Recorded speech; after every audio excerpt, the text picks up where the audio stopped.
নমস্কার বন্ধুরা, আমি নীলাঞ্জন ব্যাংকিং মেন্টর চ্যানেলে তোমাদের সকলকে আমি আবার স্বাগত জানাই।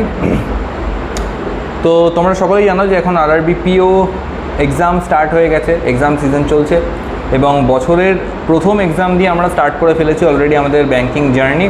এরপর আস্তে আস্তে RRB clerk, IBPS PO, IBPS clerk, SBI সমস্ত রকম এক্সামসগুলো লাইনড আপ হয়ে থাকবে।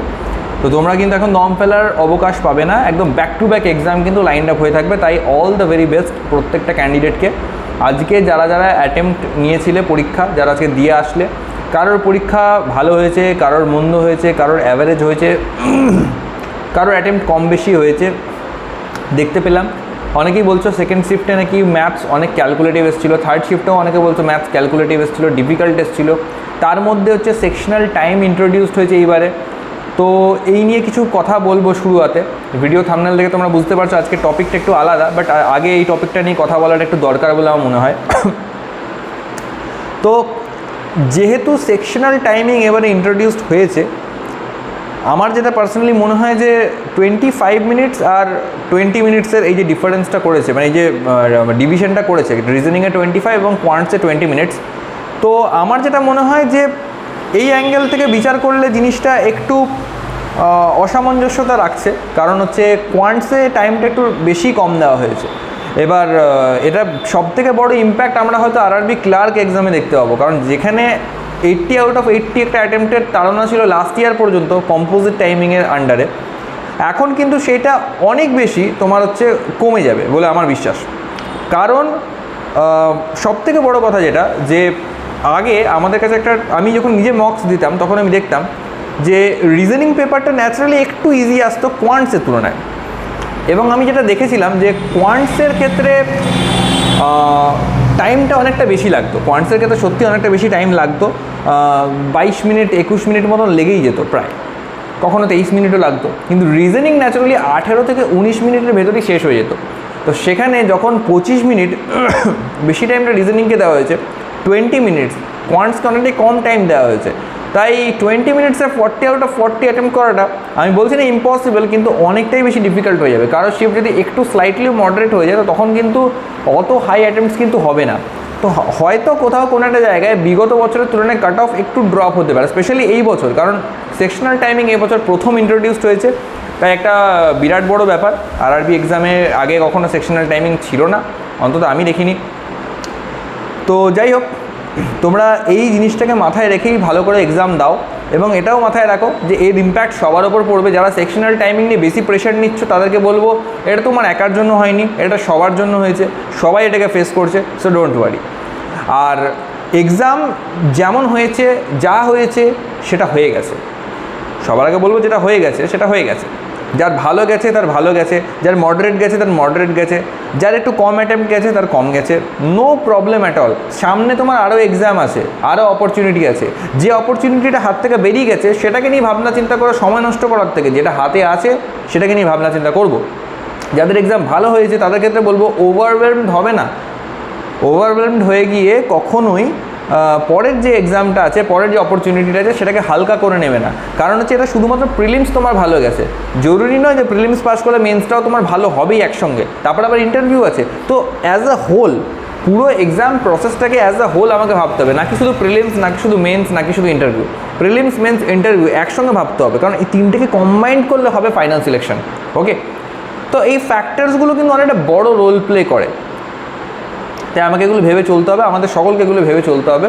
আর যাদের এক্সাম একটু খারাপ গেছে তাদেরকে আমি বলবো যে অ্যাটেম্পটস কম হলেও ক্ষতি নেই, অ্যাকিউরেসি যদি ঠিক থাকে তাহলে নর্মালাইজেশন কিন্তু অনেক সময় একটা বিরাট বড় রোল প্লে করে। আর যাদের একদমই কম অ্যাটেম্প্ট গেছে, মানে সত্যি এক্সাম একেবারেই খারাপ হয়েছে, তাদেরকে বলবো ডোন্ট লুজ হোপ।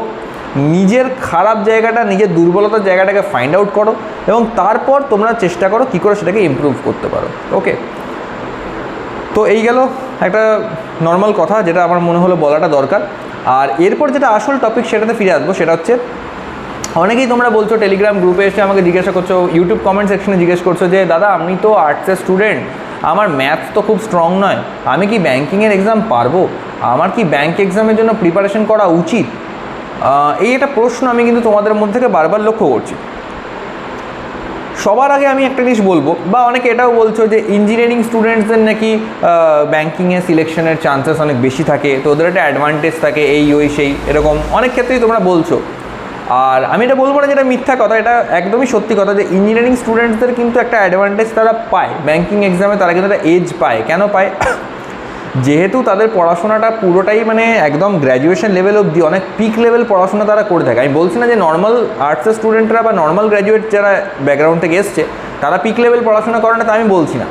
কিন্তু ন্যাচারালি ইঞ্জিনিয়ারিং স্টাডিজের ক্ষেত্রে ম্যাথস, ক্যালকুলেশন, কোয়ান্টিটেটিভ স্কিলস এগুলো সবসময়ই একরকমভাবে কানেক্টেড থাকে তোমার সাথে।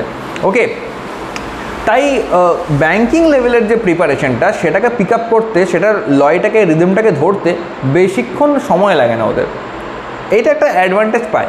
কিন্তু নট নেসেসারি যেটা সবার ক্ষেত্রেই প্রযোজ্য, অনেকের ক্ষেত্রে কিন্তু তারা স্ট্রাগল করে। ম্যাথস এমন একটা জায়গা যেটা অনেকের কিন্তু দুর্বলতার মধ্যে থাকে, অনেকেই স্ট্রাগল করে এই জায়গাটাতে। এবার সবথেকে আগে আমাকে যেটা বুঝতে হবে ম্যাথসের দুর্বলতার কারণটা কি, হোয়াটস দ্য রিজন। কেন আমি ভালো ম্যাথস পারছি, কেন তুমি ভালো ম্যাথস পারছো না, কেন ও পারছে কেন তুমি পারছো না, এটা কেন হচ্ছে সবার আগে এটা বুঝতে হবে।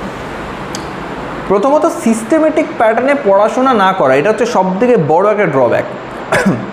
আমরা কি করেছি, আপ টু ক্লাস 10 পর্যন্ত আমাদের হয়তো সঠিকভাবে আমরা গাইডেন্স পাইনি ম্যাথসের জন্য, সঠিক কোনো টিচারের কাছ থেকে আমরা হয়তো অনেক সময় গাইডেন্স পাইনি, বা হয়তো নিজেদের একটুখানি ভয়, ভীতি, প্রচেষ্টার অভাব, এগুলো আমাদেরকে কি করেছে একরকমভাবে পিছিয়ে রেখেছে, ড্রব্যাক রেখে গেছে একটা। আমরা তারপরে কি করেছি, ম্যাথসের একটা ভয়ের জন্য সায়েন্স ছেড়ে আর্টসে গেছি। ঠিক আছে, আর্টস নিয়ে পড়াশোনা করার পর ভেবেছি যে ঠিক আছে ফাইনালি আমরা এখান থেকে বেঁচে গেলাম, ম্যাথস থেকে তো মুক্তি পেলাম। গ্র্যাজুয়েশনের পর আবার যখন গভর্নমেন্ট জবের প্রিপারেশনে নামছি দেখছি ম্যাথস তো এখানে ঘুরে চলে এসছে, কী করবে এখন, এখন তো ম্যাথস পড়তেই হবে। তো যা হয়ে গেছে সেটা ভুলে যাব। এখন আমি ম্যাথস কী করে প্রস্তুতি করতে পারি সেটা আমি তোমাদের সঙ্গে ডিসকাস করব। দেখো, সবথেকে বড় যেটা দরকার, আগে যেটা দরকার সেটা হচ্ছে সিস্টেমেটিক প্যাটার্নে পড়াশোনা করা, step by step methods follow করে করে পড়াশোনা করা। আমরা যেটা করি, আমরা না মানে একটা স্লো প্রসেসে এগোতে না গিয়ে আমরা এক ঝটকায় পুরো ফলটাকে আমরা অ্যাচিভ করতে চাই, যে আমি এক কদম তারপরে পরের কদমটা ফেলবো, আমি ফলটা পেয়ে যাব এক লাফে। সেটা কিন্তু সম্ভব নয়, এক লাফে কিন্তু কখনই তুমি গাছে উঠতে পারবে না, তোমাকে স্টেপ বাই স্টেপ ধীরে ধীরে উঠতে হবে। এই ধীরে ধীরে ওঠাটা হচ্ছে একটা ধৈর্যশীল প্রক্রিয়া, এইখানে তোমাকে ধৈর্যশীল হতে হবে। তুমি যদি মনে করো যে না এখানে আমি চটাচট করবো, তাহলে করে কিন্তু শর্টকাটস নেই। আমরা অনেকে ভাবি কি অমুক এক্সামটা আসছে, ফর্ম ফিল আপটা করে দিই, ওই ফর্ম ফিল আপটা করেছি, চলো ওর কিছু প্রিভিয়াস ইয়ার কোয়েশ্চেন্স প্র্যাকটিস করে নিই, পরীক্ষায় কোনো না কোনোভাবে তো ঠিকই হয়ে যাবে। পরে পরীক্ষার হলে যাই, দেখি অঙ্কগুলো পড়তে পড়তেই সময় চলে গেল, কিছুই বুঝতে পারলাম না, লাস্টে এসে কপাল চাপড়ে আমার দ্বারা হবে না, ম্যাথস কি কঠিন। তো পড়ি তুমি ভালো করে, হবে কি করে ম্যাথস, তোমার গ্রিপে আসবে কি করে ম্যাথস শক্ত হবে কি করে? তার জন্য তোমাকে পড়তে হবে, সিস্টেমেটিক ম্যানারে আগে পড়তে হবে। তো সিলেবাস ফলো করে করে পড়বো একদম স্টেপ বাই স্টেপ। প্রথমে আমরা স্টার্ট করবো সিম্পলিফিকেশন, ব্যাঙ্কিংয়ের পয়েন্ট অফ ভিউতে যদি বলি, প্রথমে আমরা স্টার্ট করবো সিম্পলিফিকেশন, ছোটো ছোটো ইজি টপিক্স দিয়ে স্টার্ট করতে করতে এগোবো। Simplification, number series, quadratic equation, এরকম টাইপের ছোটো ছোটো টপিক দিয়ে স্টার্ট করবো। তারপরে আস্তে আস্তে অ্যারিথমেটিক সেকশনে ঢুকবো, রেশিও, প্রপোর্শন, ঠিক আছে, তার সঙ্গে পার্সেন্টেজ, তার সঙ্গে রেশিও বেসড যেমন হচ্ছে এজ বেসড প্রবলেমস থাকে সেইগুলো, তার সঙ্গে পার্টনারশিপ, মিক্সচার অ্যালিগেশন, আস্তে আস্তে আস্তে আস্তে স্টেপ বাই স্টেপ প্রক্রিয়াতে আমরা এগোতে স্টার্ট করব। এবং প্রত্যেকটা চ্যাপ্টার কনসেপচুয়ালি খুঁটিয়ে খুঁটিয়ে ভালো করে শিখবো। সবথেকে আগে আমাকে শিখতে হবে, এবং এই শেখার প্রক্রিয়াটা কিন্তু যথেষ্ট ধৈর্যশীলভাবে করতে হবে। যাদের ম্যাথস আগে থেকে ভালো তাদের হয়তো 6 মাস লাগবে, যাদের ম্যাথস আগে থেকে ভালো নয় তাদেরকে বেশি এফোর্টস দিলে তাদের হয়তো 12 মাস লাগতে পারে, 11 মাস লাগতে পারে, 10 মাসও লাগতে পারে। ঠিক আছে, তো তোমাকে এখানে ধৈর্যশীল হতে হবে। ওই মোমেন্টে বিচলিত হলে চলবে না, অমুক পরীক্ষার নোটিফিকেশন এসে গেছে ফর্ম ফিল আপ করবো, অমুক পরীক্ষার নোটিফিকেশন এসে গেছে ফর্ম ফিল আপ করবো, মক টেস্ট দেবো। এটা করলে হবে না, আগে নিজেকে তৈরি করতে হবে।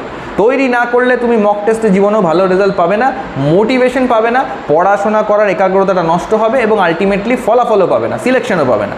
তাই ধীরে সুস্থে আগে ভালো করে পুরো সিলেবাসটাকে কমপ্লিট করতে হবে। এই জায়গাতে অনেক সিনিয়র্সরা তোমাদেরকে গাইড করবে, বলবে, যারা নিজেরাও সিলেকশন পায়নি এখনও পর্যন্ত তারাও গাইড করবে। আমি ডোন্ট টেক মি রং, আমি কাউকে ডিসরেসপেক্ট করার জন্য কিছু বলছি না, কিন্তু এটাই বাস্তব। অনেক সিনিয়র্সরা আছে, রিপিটার্সরা আছে, যারা কিন্তু এই একই ভুলটা করে যাচ্ছে এবং নিজেদের বয়স বাড়াচ্ছে, নিজেদের কিন্তু তারা একটা ডিলে করছে। তারা প্রথম থেকেই ভেবে আসছে কোনো না কোনো একটা মেথড লাগিয়ে, কোনো একটা কায়দা করে, কোনো একটা শর্টকাট মানে আমরা ঠিক বেরিয়ে যাবো। কিন্তু দেয়ার আর নো শর্টকাটস, তোমাকে এটা বুঝতে হবে। স্মার্ট ওয়ার্ক করা যেতে পারে, কিন্তু শর্টকাট কখনো স্মার্ট ওয়ার্ক হতে পারে না, ঠিক আছে? তো স্মার্টলি ভালো করে আগে কনসেপচুয়ালি নিজেকে স্ট্রং করো, প্র্যাকটিস করো, প্র্যাকটিসের মাধ্যমে সেই কনসেপ্টগুলোকে গ্রিপ করো, নিজের গ্রিপে আনো। অটোমেটিক দেখবে যখন একটা অঙ্ক তারপরে তুমি মানে যখন ট্রাই করছো, পড়ার সাথে সাথেই তোমার মাথায় ক্লিক করতে শুরু করবে যে এই অঙ্কটার জন্য তোমার কী অ্যাপ্রোচ লাগানো উচিত, তুমি কোন মেথডে এগোবে, কোন প্রসেসটা তোমার ফলো করা উচিত। এবং ইভেনচুয়ালি যত তুমি প্র্যাকটিস করবে তত তোমার কিন্তু সেই জায়গাটা আরও স্ট্রং হবে। যারা ম্যাথসে একটু ক্রিয়েটিভ, যাদের ম্যাথস ভালো লাগে, তারা একটা অঙ্ককে 10 রকমভাবে করার তারা টেকনিক খোঁজে, তারা ভাবে, তারা সাবজেক্টটাকে একটু বেশি টাইম দেয়, তাদের ব্যাপারটা আলাদা, তারা ম্যাথসে একটু এক্সপার্ট হয়, এটা সত্যি কথা। আমার যেমন ম্যাথস পার্সোনালি ভালো লাগে, আমার ক্ষেত্রে জিনিসগুলো ঘটে। আমি আবার ইংরেজিতে দুর্বল, ইংলিশে আমার আবার সত্যি কথা বলতে কোনো রকম মাথায় কিছু আসে না, এক্সট্রা অর্ডিনারি কিছু মাথায় আসে না। যতটুকু শিখলাম সেটাকে ভালো করে প্র্যাকটিস করলাম, ওটাকে অ্যাপ্লাই করলাম, এইটুকুই। তো সবাই সব সাবজেক্টে দক্ষ হবে না, সবাই সব সাবজেক্টে একদম পটু বা মাস্টার হবে না, কিন্তু যতটুকু এক্সাম কোয়ালিফিকেশনের জন্য দরকার সেটা তো করতে হবে আমাকে। আমি তোমাদেরকে বলছি সিস্টেমেটিক ম্যানারে ভালো করে সিলেবাসটা কমপ্লিট করো, প্রত্যেকটা চ্যাপ্টারের কনসেপচুয়াল ডেপথগুলোকে ঠিকঠাক করে পড়াশোনা করো, ঠিকঠাক করে লার্ন করো, শেখো, এবং তারপর তার অ্যাকর্ডিং কিছু এক্সারসাইজেস প্র্যাকটিস করো, যাতে করে ওই কনসেপ্টটা যে শিখলে সেই শেখাটার একটু অ্যাপ্লিকেশন হয়ে যায়। এই প্রসেসটা ফলো করে তুমি গোটা সিলেবাসটা কমপ্লিট করো, তাতে সময় বেশি লাগুক, তাড়াহুড়া করবে না, তাড়াহুড়া একদম করবে না, সময় লাগুক। তারপর তুমি আমাকে বলো যে তোমার ম্যাথসে দুর্বলতা আসছে কিনা, তারপরে তুমি বলো যে তোমার ম্যাথস প্রবলেমের জায়গায় আছে কিনা। হ্যাঁ, হতে পারে তোমার হয়তো স্পিড আসবে না, তারপরে তুমি অঙ্কটা করতে পারছো কিন্তু স্পিডে করতে পারছো না, তার জন্য তোমাকে প্র্যাকটিস করতে হবে। প্র্যাকটিসের সাথে সাথে তোমার অ্যাপ্রোচটা আরও ইমপ্রুভ হবে, রিয়াকশন টাইম কমবে, অঙ্ক পড়ে তুমি তাড়াতাড়ি সলভ করার জন্য একটা টেন্ডেন্সি তোমার তৈরি হবে, অটোমেটিক স্পিড বাড়বে। It's a long term process. তুমি যদি মনে করো এখানে কোনো শর্টকাট লাগাবে, তুমি 2 দিনে 1 সপ্তাহের মধ্যে অঙ্ক শিখে যাবে, হয় না ভাই, সময় দিতে হয় তোমাকে, রীতিমতন এখানে ধৈর্যশীলভাবে সময় দিতে হবে। এই সময়টা দাও, সিস্টেমেটিক ম্যানারে পড়ো, এটা আমার গ্যারেন্টি ম্যাথস কখনোই তোমার দুর্বলতার জায়গা হবে না। আর ওইসব কিছু হয় না, আর্টসের স্টুডেন্ট, কমার্সের স্টুডেন্ট, এসব কিছু হয় না। হ্যাঁ, একটা জিনিস, তোমার যদি ম্যাথসের ফাউন্ডেশনটা স্ট্রং না হয়, তোমাকে ওটার জন্য একটু বেশি সময় দিতে হবে, তোমার সময়টা আর 5 জনের থেকে একটু বেশি লাগবে। 4 মাস তোমাকে তো বেশি খাটতে হবে, 3 মাস তোমাকে বেশি খাটতে হবে। কিন্তু এটার মানে এটা নয় যে তোমার ম্যাথস কখনো স্ট্রং হবে না, বা তুমি ব্যাঙ্কিং এক্সাম বা অন্য কোনো এইসব টাইপের এক্সামের জন্য প্রিপারেশন করতে পারবে না। এটা নেহাতি একটা মিথ। যারা বলে তোমাদেরকে মিসলিড করছে যে তোরা তো অঙ্কে স্ট্রং নোস, ব্যাংকের দিকে যাস না, এটা নেহাতি ভুল কথা, নেহাতি ভুল কথা। হ্যাঁ, এবার কারোর যদি হয় ম্যাথস একদমই পারে না, তো তুমি কোন দিকে যাবে? ম্যাথস কোথায় নেই? এসএসসিতে ম্যাথামেটিক্স আছে, যে কোনো স্টেট গভর্নমেন্ট এক্সামে ম্যাথামেটিক্স আছে, সব জায়গাতেই আছে। কোথায় ম্যাথসটা সহজ তুমি বলো? ম্যাথস যে পারে না সে কোথাও পারে না। আর তুমি যদি বলো যে না দাদা আমি স্টেট গভর্নমেন্টের ম্যাথস তো পারি, ওগুলো তো ইজি, তাহলে বলতে হবে তুমি পারো, তোমার মধ্যে তাহলে প্র্যাকটিস করার প্রবণতাটা কম। এবার তুমি যাও স্টেট গভর্নমেন্টের এক্সাম দাও, তোমার যদি মনে হয় এক্সাম দেবে তার 1 মাসের মধ্যে বা 1 সপ্তাহের মধ্যে পেপার লিক হয়ে যাবে, ওইসব টাইপের এক্সাম ক্যান্সেল হয়ে যাবে, রেজাল্ট বেরোবে না টাইমে, তোমাকে আবার এক্সাম দিতে হবে, এই স্ট্রাগলটা যদি তুমি করতে রাজি থাকো, এই মেন্টাল ট্রমাটা তুমি যদি নিতে পারো, এই মেন্টাল স্ট্রেসটা তুমি যদি নিতে পারো, তাহলে তুমি যাও, congratulations to you, best of luck to you, ঠিক আছে?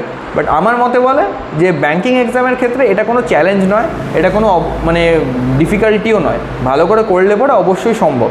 আর বাকি আমরা তো সকলেই আছি তোমাদেরকে গাইড করার জন্য, আমাদের টেলিগ্রাম গ্রুপের লিঙ্ক দেওয়া আছে ডেসক্রিপশনে, জয়েন করতে পারো। আমি ম্যাথসের ক্লাসেসও দিয়ে থাকি ইউটিউবে, সেগুলোকেও ফলো করতে পারো। 0 to Hero প্লেলিস্ট আড্ডা 247-এর বারবার রেকমেন্ড করি প্রত্যেকটা ভিডিওতে, আবারও করছি আজকে। সেইখান থেকে কোয়ান্টসের একদম বেসিক টু অ্যাডভান্স লেভেলের ফুল সিলেবাস কভার আপ করানো আছে, ফুল প্লেলিস্টটাকে শেষ করে দাও, ব্যাস আর কিছু তোমাদেরকে ফিরে তাকাতে হবে না। বাকি তোমাদের যদি ভিডিও ভালো লেগে থাকে একটু শেয়ার করতে পারো বন্ধুদের সঙ্গে যারা প্রিপারেশন করছে, একটা লাইক দিতে পারো, কমেন্ট করে তোমাদের মতামত জানাতে পারো, আর যদি মনে হয় যে কোনো বেনিফিটস পাচ্ছ তাহলে রেগুলার আপডেটসের জন্য চ্যানেলটাকে সাবস্ক্রাইব করতে পারো। বাস এইটুকু বলি আজকে ভিডিও শেষ করছি। যাদের সামনে পরীক্ষা আছে অল দ্য ভেরি বেস্ট, আর যারা নতুন স্টার্ট করছো প্রিপারেশন, ভালো করে প্র্যাকটিস করো, মনোযোগ দিয়ে পড়াশোনা করো, অবশ্যই তোমরা সফলতা পাবে। ধন্যবাদ।